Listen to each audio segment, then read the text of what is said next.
Потому что ценность нашего бизнеса в том, Гүлнур Абылкасымова Ош шаарынын тургуну. Бишкек Инвест форумунда анын бизнес планы алдыңкы делген 11 долбоордун катарына кирип, чоң залда презентация кыла алышты. Бизнес леди үчүн бул чоң жетишкендик, анткени анын долбоорун бүгүн миңдеген ишкерлер укту. Кызыккан тараптар болсо келишим түзүп, дароо ишин баштамакчы. Садик курагында балдарга аларга шарт түзүлгөн, убактысын өткөрүү, карап берүү. Мисалы үчүн биринчи класстан 4 класска окуган балдар, биринчи класстан 4 класска чейинки окуган балдардын сабактан сырткаркы убактысын кантип коопсуз өткөрүү деген проблеманы мамлекет азырынча пока сунуш кылып элек. Биз ошол тарапта өзүбүздүн ишибизди алып жүрөбүз.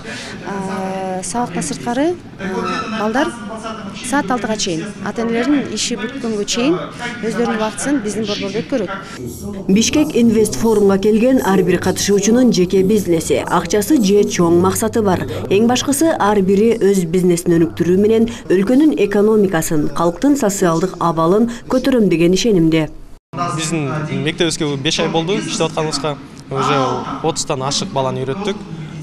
Буюрса азыркы мероприятияда инвестиция тартсак дагы масштабирование кылып, көбүрөөк точкаларды ачып, Кыргызстан боюнча көбүрөөк мектептерди ачып, балдарды үйрөтөбүз деп максат коюп, жаңы технология боюнча. Бала бүткөндө ойуна келе турган нерсенин баарын жасай алат. Мисалы, кандай десек, светти өчүрүп күйгүзүп, телефон менен өчүрүп күйгүзүп, ар кандай автоматизация дома көп нерсе кылса болот. Бул Бишкек инвестиционный форум быйыл 3-чү жылы уюштурулуп атат. 2015-жылы, 2016-жылы, быйыл 2017-жылы. Быйыл Бишкек инвестиционный форумга уюштурулган 100га жакын ишкер катышты. Бул Бишкек инвестиционный форум бул ишкерлерге бул площадка. Көп ишкерлердин идеясы бар, кагаз түрүндө жок. Берки ишкерлердин акчасы бар, финансысы бар, идеясы жок.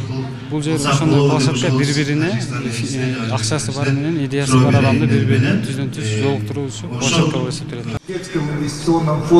Иш-чарага жогорку кеңештин депутаттары, өкмөт мүчөлөрү, бейөкмөт уюмдар дагы катышып, жогорку баасын беришти. Белгилей кетсек, бизнес чөйрөсүндө мындай чоң масштабтагы иш-чара өлкө ичинде эле эмес, Орто Азияда алгачкы ирет өтүп жатат. Мамлекет жактан биз жана биринчиден макроэкономикалык стабилдүүлүктү кармаш керекпиз. Инфляция төмөндөш керек, бюджетный дефицит аз болуш керек, анан процентный ставкаларда мындай чоң эмес болуш керек да. Мындан тышкары биздин өкмөт өзүбүздүн программаны ишке ашырып атабыз. Жаңы доорго 40 кадам деген программа. Анын ичинде 2 кадам бар, ошо бизнеске жардам берүү боюнча. Өлкөлөрдүн ортосунда эң чоң, эң тыгыз байланыш бул бизнестин байланышы деп айтылат да. Анан бизнестин байланыштын аркасынан анан ошо мамлекеттик байланыш, дипломатиялык байланыштар дейли. Ошондуктан бул тарыхтан келе жаткан эле, эзилтен келе жаткан эле бир салт десек болот. Ушунда биз уланталы деген ойдобуз, ниеттебиз.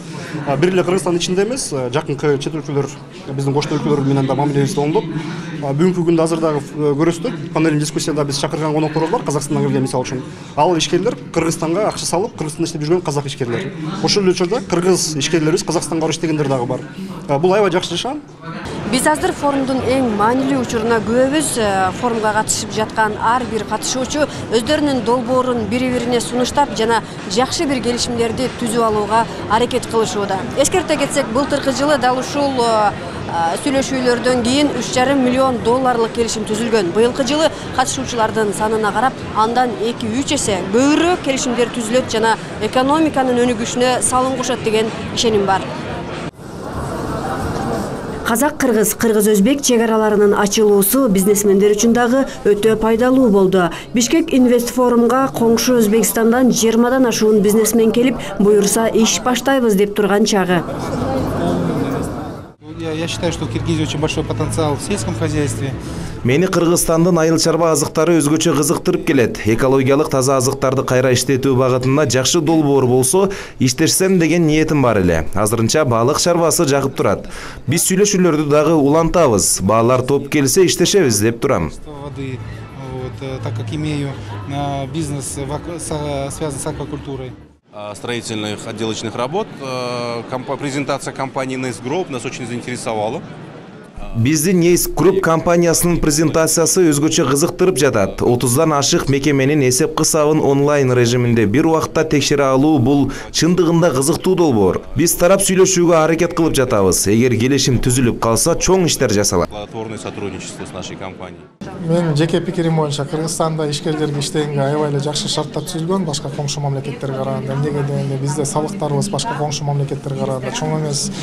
Экинчиден бизде жана валютный курс аябай эле стабилдүү жана свободный. Андан тышкары мисалы бир чет элдик инвестор бизге инвестиция кыла турган болсо, капиталды табуу боюнча, капиталды чыгарып кетиш боюнча эч деле тыюу жок. Ишкер менен инвестордун эркин баарлашуусу, көп иштердин башталуусу, чоң сумманын айлануусу. Бул кечеде ар бир катышуучу өзүнө ишенимдүү өнөктөш, инвестор эч болбоду дегенде бизнес тажрыйба топтой алды. Жылдыз Капарова, Айбек Үсөн, жаңылыктар, Бишкек.